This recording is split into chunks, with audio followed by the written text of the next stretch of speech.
people are not doing something according to the rules, you've got to tell them and punish them in some way, if nothing other than just other than a lecture. But you do, like all corrections, if anybody does something wrong, they have to know that it's wrong. They have to be caught doing it, and then you have to get their attention by some kind of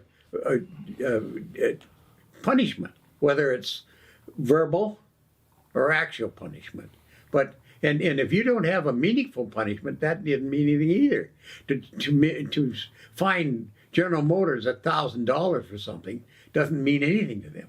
No. So whatever, if you're going to correct something is being done wrong, you have to catch it, you have to change it, and then you have to make sure that you got their attention.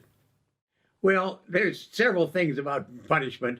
If you've got, like, let's just take a normal organization.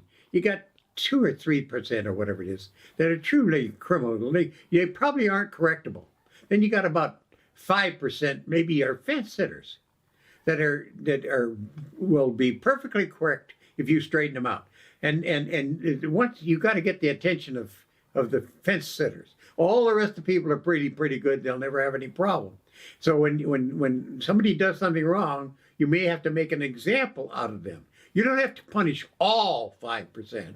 Punish 2 or 3 so that they meaningful punishment, so it's well known. Then they don't do it. Then all the fence sitters get on the good side. Now the actual criminal type, you may not ever be able to change. You get rid of them. You get rid of them. That's right. And that's the nice thing about the military. If you have a person that is absolutely irresponsible, has not followed the rules ever, and that sort of thing, you can get rid of them.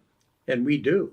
And that's, when you've got a small organization like the Coast Guard, you've got to have good people. So discipline is a very, very important facet of a good military program. Not harsh discipline. Discipline. Known, positive, consistent, fair. If you do all those things, the people will soon learn, let's get on the right side. I was a very firm, positive, firm officer, but I was very fair. But if they knew that if they did something wrong, I was probably going to correct them. And the degree of which they did it had to do with how tough I was with the punishment.